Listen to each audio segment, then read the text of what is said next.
Now we talk about some other misadventures, and this is what played out in the immediate aftermath. Immediate. Remember, last Sunday night, immediately after the game, Patrick Mahomes goes to shake hands with Brian Branch, and Brian Branch snubs him. And then Juju Smith goes to shake his hand, and Brian Branch pops him in the head. Chaos. Branch suspended for a game. So at the end of the epic, for the ages, Broncos comeback win over the New York Giants, down 19-0 entering the fourth quarter, down 26-8 with 10 minutes left in the game. They pull it off with a last-second victory after taking the lead and then blowing it with 37 seconds left. The chaos that ensued there was guys running onto the field, and as it happened, Dre Greenlaw, Broncos linebacker, you can see the video here, watch Dre Greenlaw run out. Brad Allen is the referee, and the bodies stream through, and as Brad Allen walks away, here comes Dre Greenlaw, and he's got something to say, and he's saying it to Brad Allen, and he's saying it, and he's pointing, and Brad Allen throws a flag because really that's all you do, even though the game's over. And I checked the official game book. There's no record in there of some sort of a personal foul called with no time left. But Dre Greenlaw was suspended, Devin, for his words and actions toward Brad Allen. I see no contact whatsoever, and that's important because we're going to make a point about contact later. But it was just verbal.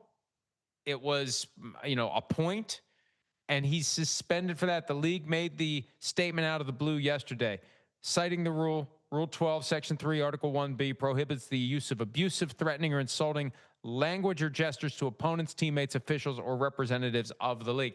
That seems like a lot to suspend a guy for. Or I should flip it around. That's not much to suspend a guy for. I think a suspension seems like a very strong punishment that maybe isn't warranted for just words after the game. If he had touched him, yes. But just seeing that, now we don't know what he was saying, but just seeing that, man, I think it's going to be a little harder to make that one stick than the Brian Branch suspension. I would love your opinion and thought on, because the process, anytime suspended, fine, you get on the phone and you have a conversation with someone who's jointly appointed, NFLPA, NFL, and you're talking out the situation. But in this situation, Greenlaw says something to an official.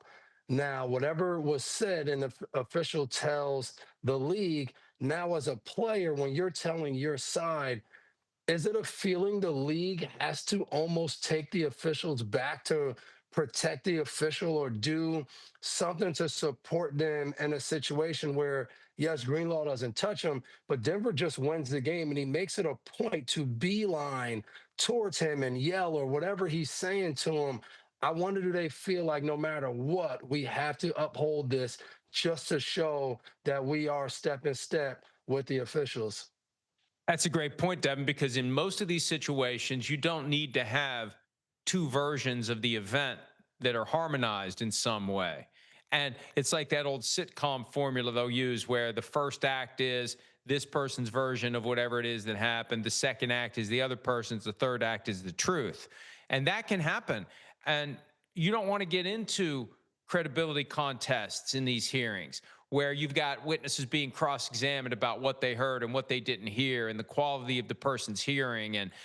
And how do you know he didn't say duck you?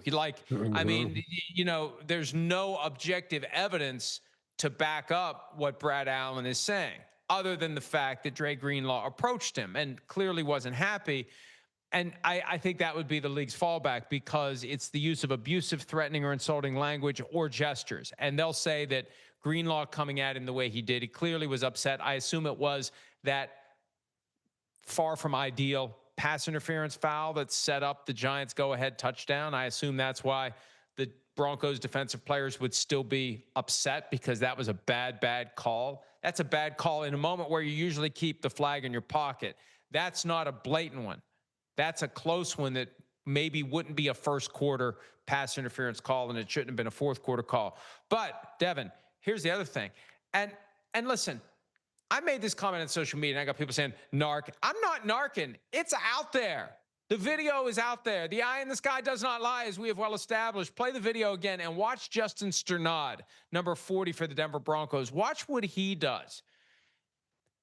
And it's hard to catch it at first, but the bodies stream out. Watch for number 40 in orange.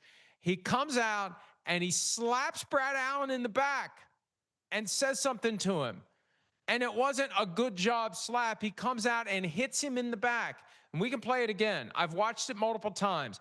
And through the bodies, you can see contact is made with Brad Allen by Justin Sternad. And my only question is this: why wasn't he suspended? If Dre Greenlaw gets suspended, you can see it. You can see the follow through, and he hits him in the back. And my guess is they've got other angles of that, Devin. There's cameras everywhere. So that's my question. Why isn't Sternad suspended if he actually made contact with Brad Allen in that moment where guys were taking advantage of this opportunity to give the business to Brad Allen? I've never seen this many guys, because even Robinson is pointing to the official and he's coming from behind and he eventually grabs Greenlaw. That three defensive guys look like you just had an unbelievable win, and they are focused on telling Brad Allen about himself. I've seen, like, in the heat of the moment, you get angry about a call, but I do. I think this suspension is going to be upheld. I think the NFL is going to see this as the official in the middle of that melee. It just so happens that they actually had footage of this, but there were so many guys rushing the field and all those things going on. You're not always 100% sure you can see that. And I think they're going to err on the side of, we have to protect the officials. We can't let what happened with Juju and Brian Branch, that we can't let that happen with an official. So I think they are going to be very stern on this, even though, like you said, it's just words, no contact for Greenlaw. The officials had the right idea in the Chiefs-Lions incident. They got the hell out of Dodge. But for this one, they didn't get a chance because out came the players and the referees there. And, think about what could have happened in that Lions-Chiefs thing. You got Melissa Stark down there among all the players. You got other people who aren't players who are down there that could have gotten in the middle of an ugly mess. So I understand the purpose of imposing discipline. I just don't think a suspension is going to stick here. And if anybody should be suspended, it's the guy that hit Brad Allen in the back. And you could see Brad Allen react to it. I was just surprised by that. Sternad, I think, if anyone should be suspended, it's him. All right, let's take a break. Oh, by the way, Dre Greenlaw has the right to an expedited appeal.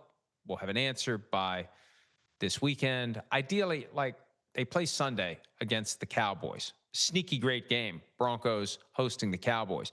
But you'd like to have an answer by Wednesday, because that's your first major work day as you're installing your game plan and getting ready for the week. And Greenlaw's only played one game this year. That was his first game of the year. He'd been injured. That quad injury that was supposedly no big deal. He hadn't played until week 7. Hi, it's Mike Florio. Thanks for watching PFT on YouTube. Hit subscribe for the latest news and analysis from Pro Football Talk.